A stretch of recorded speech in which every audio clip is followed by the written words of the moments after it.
دیکھیے محبت کا نام لینے والے، محبت کا دعویٰ کرنے والے تو بہت ہیں. سب کہہ دیتے ہیں کہ ہم بھی عاشق رسول ہیں. وہ دعوے سے کام نہیں چلے گا، حقیقت ہونی چاہیے. ایک کسی چیز کا دعویٰ ہے اور ایک اس چیز کی حقیقت ہے. ایک شیر کی تصویر کیا لا کے دکھا دی جائے، کچھ نہیں ہوگا اس سے. شیر کا مجسمہ بنا دیا جائے، بچے کھیلیں گے. لیکن اگر ایک اصلی شیر آ جائے کوئی بیٹھ نہیں سکتا ہے. کیوں؟ ایک ہے تصویر، ایک ہے نقلی اور ایک ہے اصلی. ایسے ہی محبت بھی دو ہیں، ایک ہے نقلی محبت، ایک ہے اصلی محبت. تو نقلی محبت کا دعویٰ کرنے والے تو بہت ہیں، لیکن اصلی محبت وہ جس دل کے اندر ہوگی وہ کیسے ہوگی؟ تین کام ہیں. جس نے یہ تین کام کر لیا انشاءاللہ اس کے دل میں اپنے نبی صلی اللہ علیہ وسلم کی سچی محبت پیدا ہو جائے گی. بس آپ لوگ کریں گے تینوں کام؟ بتائیں، کریں گے؟ وعدہ ہے؟ لیکن اتنی بڑی جب نعمت مل رہی ہے ایمان پر خاتمے کی، اور اس کے بعد جنت الفردوس کی، اور آخرت کی تمام منزلوں کی آسانی کی، قبر کی آسانی، آخرت کے میدان کی آسانی، پھر جنت میں داخلہ. اور حضرت نبی کریم صلی اللہ علیہ وسلم، ایک صحابی تھے، آئے اور آ کر کہا کہ یا رسول اللہ صلی اللہ علیہ وسلم، ہم دنیا میں جب یہاں رہتے، مدینہ منورہ میں یہاں رہتے ہیں، جب جی چاہتا ہے آپ کو دیکھنے کا بس آتے ہیں اور حاضر ہو جاتے ہیں خدمت میں، آپ کو دیکھ لیتے ہیں. لیکن آپ جنت میں تو بہت اعلیٰ مقام پر ہوں گے، ہم تو اس مقام پہ نہیں پہنچ سکتے، وہاں کیسے آپ کو دیکھ پائیں گے؟ یہ سوچ سوچ کر ہمیں بڑا افسوس ہو رہا ہے کہ جنت میں جانے کے بعد بھی آپ کی زیارت نہیں ہو پائے گی. اللہ کے رسول صلی اللہ علیہ وسلم نے ان کو تسلی دیتے ہوئے فرمایا المرء مع من احب. جنت میں ہر انسان اس کے ساتھ ہوگا جس سے اس کو محبت. اگر ہم کو حضرت نبی کریم صلی اللہ علیہ وسلم سے محبت ہو گئی تو انشاءاللہ وہاں بھی ان کا ساتھ ملے گا. تو محبت کیسے پیدا ہوگی؟ تین کام کر لے بس. پہلا کام، جب اتنی بڑی دولت مل رہی تھوڑا تو بالکل حلوہ تو نہیں ہوگا کہ بس کھا لیا، محنت تو کچھ کرنی پڑے گی. جو کام ہم کرتے ہیں صبح سے شام تک، آپ دیکھیں 8 سے 10 کام ہیں جو ہم لوگ کرتے ہیں، اس کو پیارے آقا صلی اللہ علیہ وسلم کے طریقے کے مطابق کر لیں بس.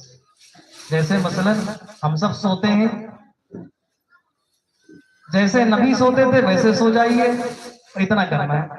سونا سب کو ہے، ایک یہ کہ ہم اپنے ڈھنگ سے سو گئے، اور ایک یہ کہ پیارے آقا صلی اللہ علیہ وسلم کے طریقے کے مطابق. کتابوں میں محدثین نے، مفسرین نے، علماء نے سب لکھ دیا ہے، ایک ایک ادا نبی صلی اللہ علیہ وسلم کی محفوظ ہے، سب لکھا ہوا ہے. آپ دیکھ لیجئے کیسے سوتے تھے. آپ کو جو کتاب معتبر لگتی ہو یا آپ کو جو عالم لگتا ہو کہ یہ ہمیں صحیح بات بتائے گا، اس سے جا کر پوچھئے کہ ہمارے نبی سوتے کیسے تھے، ہم ویسے ہی سوتے.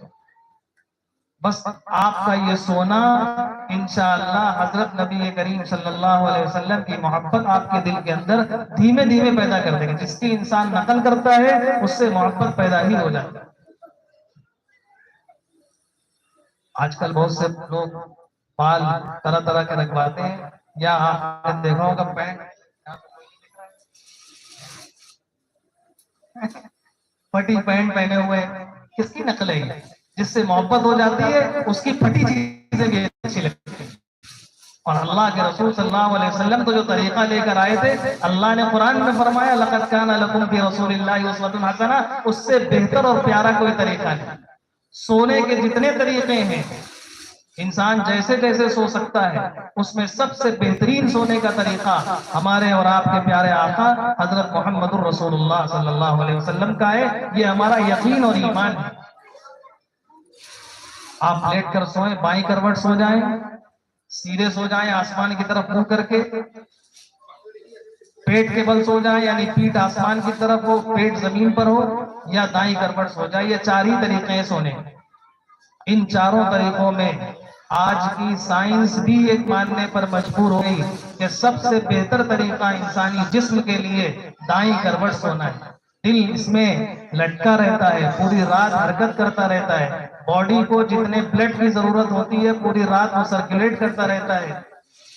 خیر، ہمیں اب اس لیے نہیں دائیں کروٹ سونا ہے کہ ہمارا جسم ٹھیک رہے گا، ہمیں تو اس نیت سے سونا ہے کہ میرے نبی دائیں کروٹ. جو کام ہم کرتے ہیں، کھانا کھاتے ہیں، ہم سب کھاتے ہیں. آپ چاہے تو کھڑے ہو کر پانی پی لیں تو بھی پیٹ میں چلا جائے گا، کھڑے ہو کر کھانا کھا لیں تو بھی پیٹ میں چلا جائے گا.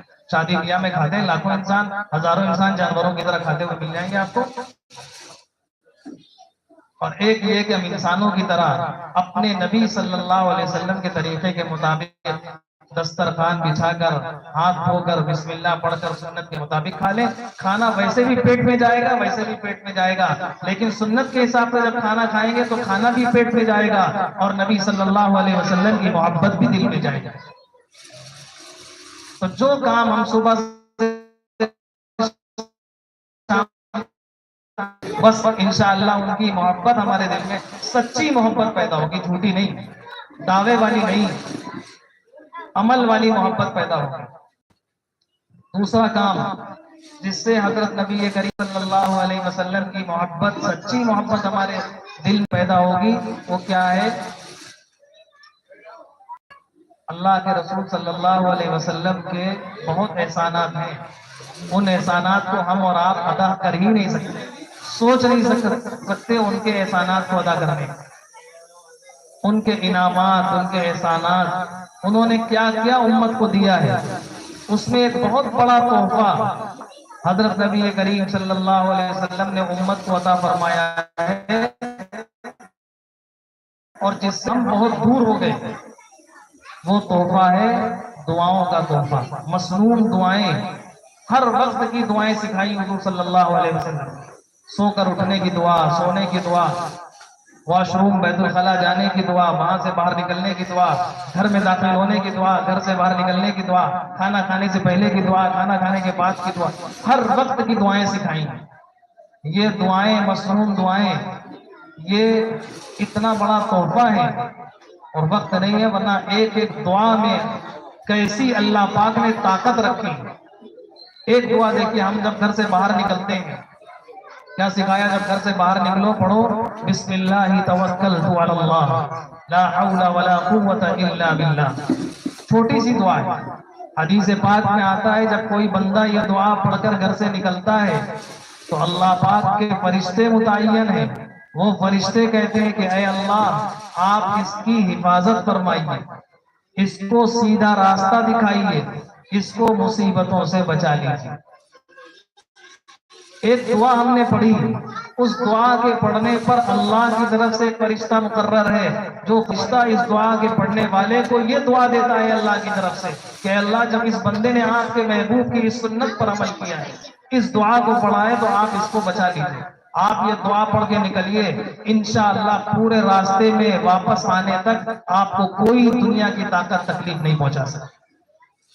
اتنی طاقت ہے. یہ حفاظت کے سارے قلعے اللہ کے رسول صلی اللہ علیہ وسلم ہمیں دے کر گئے تھے، ہم نے اس کو چھوڑ دیا.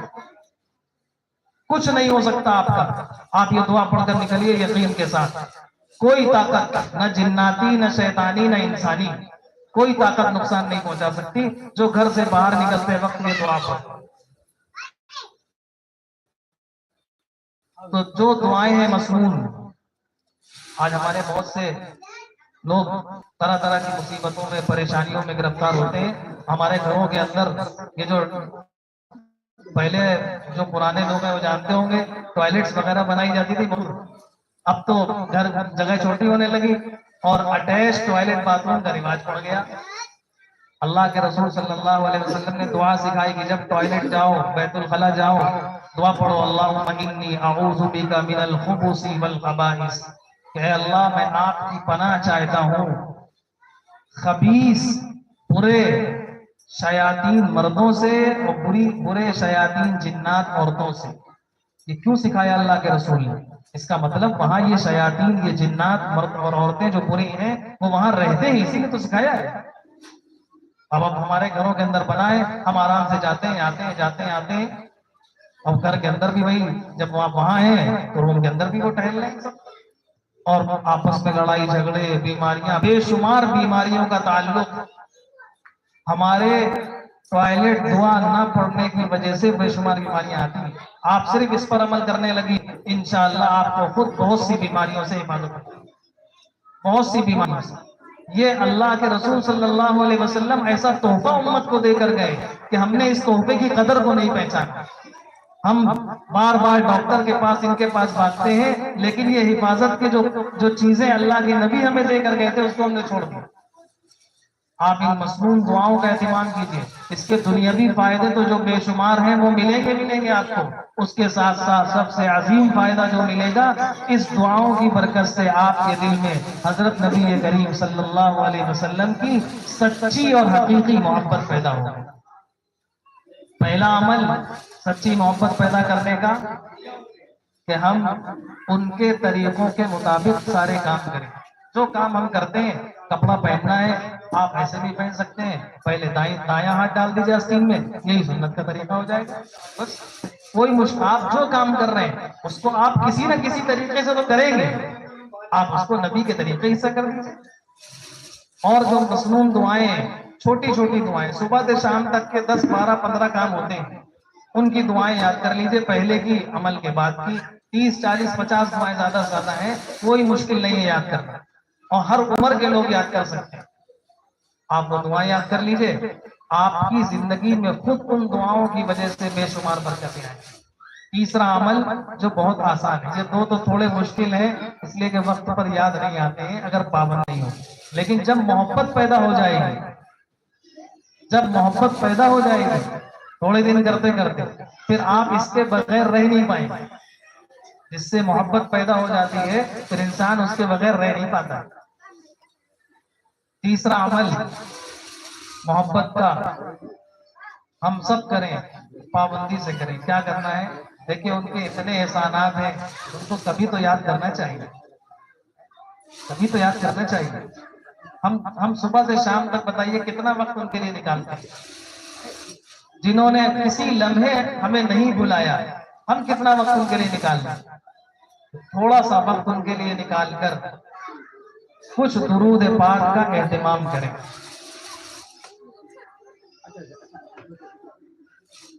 کتنا پڑھنا چاہیے؟ ایک مومن، ایک امتی ہونے کا تقاضا یہ ہے کہ کم سے کم ہمیں روزانہ 3 تسبیح یعنی 300 مرتبہ درود پاک کو پڑھنا ہی چاہیے، اس سے زیادہ جتنی اللہ توفیق عطا فرمائے۔ ایک بڑے درجے کے صحابی ہیں حضرت ابی بن کعب رضی اللہ تعالی عنہ۔ ایک موقع پر حضرت نبی کریم صلی اللہ علیہ وسلم کی خدمت میں حاضر ہوئے اور آ کر عرض کیا، یا رسول اللہ، میں نے اپنے لیے ذکر و اذکار کا اور کچھ یاد کرنے کا، کچھ معمولات کا ایک وقت متعین کیا ہے کہ میں اتنی دیر روزانہ ذکر و اذکار کروں گا۔ اس ذکر میں کچھ تسبیحات، درود شریف بھی پڑھوں گا، تو آپ سے یہ پوچھنا ہے کہ میں اس میں درود شریف کتنی پڑھوں؟ اللہ کے رسول صلی اللہ علیہ وسلم نے فرمایا کہ جتنا چاہو اتنا پڑھو۔ تو کہا کہ میں نے جتنا وقت متعین کیا ہے اس میں سے 1/4 حصہ درود پاک پڑھوں گا، باقی وقت میں دوسرے اذکار کر لوں گا۔ رحمت دو عالم صلی اللہ علیہ وسلم نے فرمایا کہ ٹھیک ہے تمہاری مرضی، لیکن اگر اور بڑھا دو تو تمہارے لیے اور بہتر ہوگا۔ تو کہا کہ یا رسول اللہ، اچھا میں آدھا وقت درود پاک پڑھوں گا اور آدھا وقت باقی اذکار کر دوں گا۔ اللہ کے رسول صلی اللہ علیہ وسلم نے فرمایا ٹھیک ہے، لیکن اور بڑھا دو تو اور اچھا ہے۔ تو کہا اچھا میں 1/2 وقت درود پاک پڑھوں گا، 1/3 وقت میں کوئی اور اذکار کر لوں گا۔ اللہ کے رسول صلی اللہ علیہ وسلم نے فرمایا کہ بہت بہتر ہے، تمہارا جتنا جی چاہے، لیکن اگر اور بڑھا دو تو اور بہتر ہو۔ تو پھر آخری میں انہوں نے کہا ہے اللہ کے رسول، پھر تو میں پورا وقت آپ پر درود ہی پڑھوں گا۔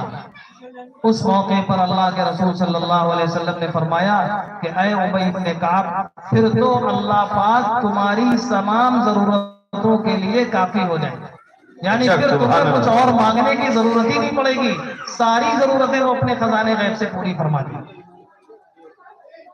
ایک مرتبہ درود پاک جو پڑھتا ہے، حدیث پاک میں ہے کہ اللہ پاک 10 رحمتیں اس کے اوپر نازل فرماتے ہیں۔ بے شمار فضائل ہیں بہرحال درود پاک کے، ہم تو صرف یہ عرض کرنا چاہتے ہیں کہ آپ اگر یہ 3 عمل کریں گے، جو کرے گا، آپ مردوں سے بھی، پیچھے بیٹھی ہوئی ہماری مائیں اور بہنیں ان سے بھی، اگر ہم کو یہ جو دین کی نعمت ملی ہے، جو کلمے کی نعمت ملی ہے، اور اللہ پاک نے مسلمان گھر میں پیدا کر کے گویا ہمیں جنت میں جانے کا سرٹیفکیٹ جو عطا فرمایا ہے، یہ اسی وقت تک ہے جب تک ہم اس دین اور ایمان کو موت تک بچا لے جائیں اور ہمارا خاتمہ کلمے پر ہو جائے، تب ہمیں ساری نعمتیں آخرت کی ملیں گی۔ اور اس حفاظت کے لیے سب سے آسان، سب سے مضبوط، سب سے طاقتور نسخہ جو ہے دین کی حفاظت کا، وہ ہے حضرت نبی کریم صلی اللہ علیہ وسلم کی سچی اور حقیقی محبت۔ اس محبت کے لیے 3 کام ہیں، اپنے سارے کاموں کو نبی صلی اللہ علیہ وسلم کے طریقے کے مطابق کیجیے، مسنون دعاؤں کا اہتمام کیجیے، اور روزانہ کم سے کم 3 تسبیح یعنی 300 مرتبہ درود پاک کا اہتمام کیجیے۔ یہ امتی ہونے کا حق ہے، یہ ان کے احسانات کا بدلہ نہیں ہے، ان کے احسانات کا بدلہ تو کوئی ادا ہی نہیں کر سکتا، یہ اتنا کم سے کم ہر امتی کو کرنا چاہیے کہ 3 مرتبہ ان کے لیے۔ اور جب کسی سے محبت ہوتی ہے، ہمیں پتہ چل جائے کہ میرے محبوب کے سامنے کوئی نام لے کے تذکرہ کر رہا تھا ہمارا، کتنی خوشی ہوتی ہے۔ بلکہ کوئی بڑا آدمی کوئی ہو، ہمیں پتہ چل جائے کہ اس کے موبائل میں میرا نمبر اور میرا نام سیو ہے، تو ہمیں کتنی خوشی ہوگی بتائیے کہ ارے وہ فلاں، ان کے موبائل میں میرا نام، ہم 10 لوگوں سے بتاتے ہیں کہ فلاں صاحب ہیں، ان کے موبائل میں میرا نمبر فٹ ہے۔ جب ہم درود پاک پڑھتے ہیں، حدیث پاک میں ہے کہ فرشتے نام لے کر، اس کے والد کا نام لے کر، وہ درود پاک حضرت نبی کریم صلی اللہ علیہ وسلم کے روضہ اطہر میں جا کر پہنچاتے ہیں کہ فلاں بندے نے، جو فلاں کا بیٹا ہے یا فلاں کی بیٹی ہے، انہوں نے آپ کے لیے یہ درود پاک بطور نذرانہ پیش کیا۔ ان کے سامنے ہمارا نام لیا جائے، ہمارے ماں باپ کا نام لیا جائے، اس سے بڑھ کر شرط کیا ہوگا؟ اس لیے یہ 3 کام کریں، اس کی برکت سے اللہ پاک ہمارے دل میں ان کی سچی محبت پیدا فرما دیں گے، اور ان کی محبت پیدا ہو گئی، پھر کچھ کرنے کی ضرورت نہیں ہے، سارا اللہ تعالیٰ پار کروا دیں گے۔ اس لیے کہ جو کچھ دین ہے وہ تو سب وہی ہے، ان کی زندگی کے مطابق ہماری زندگی ہو جائے گی، پھر کیا کہیں۔ اللہ پاک ہم سب کو یہاں یہ جو آج کی مجلس منعقد ہوئی ہے، ہمارے مولانا بھی اور جن لوگوں نے اس میں تعاون کیا وہ سب کو قبول فرمائے، اور یہ جو بات عرض کی گئی اللہ پاک اس کی برکت سے ان تمام منتظمین کو تو سچی محبت دیں گے۔ اور آپ سب حاضر ہوئے یہاں، اور جتنے لوگ یہاں بیٹھے ہیں، کوئی کسی دنیاوی مقصد سے نہیں آیا، جتنے یہاں بیٹھے، مرد ہوں، چھوٹے ہوں، بڑے ہوں، پیچھے خواتین، ایک دین کی نسبت پر یہاں سب جمع ہوئے ہیں۔ اللہ پاک اس دین کی نسبت پر جمع ہونے کی برکت سے ہم سب کے دلوں میں حضرت نبی کریم صلی اللہ علیہ وسلم کی سچی محبت پیدا فرما، حقیقی محبت پیدا فرما دیجئے، جو ہمارے ایمان کی حفاظت کا ذریعہ اور سبب ہو جائے۔ اللہ پاک ہم سب کو کہنے سننے سے زیادہ عمل کی توفیق عطا فرمائے۔ اب یہ بچوں کو انعامات دیے جائیں گے، اس کے بعد انشاءاللہ آگے کا پروگرام چلے گا۔ وآخر دعوانا الحمدللہ۔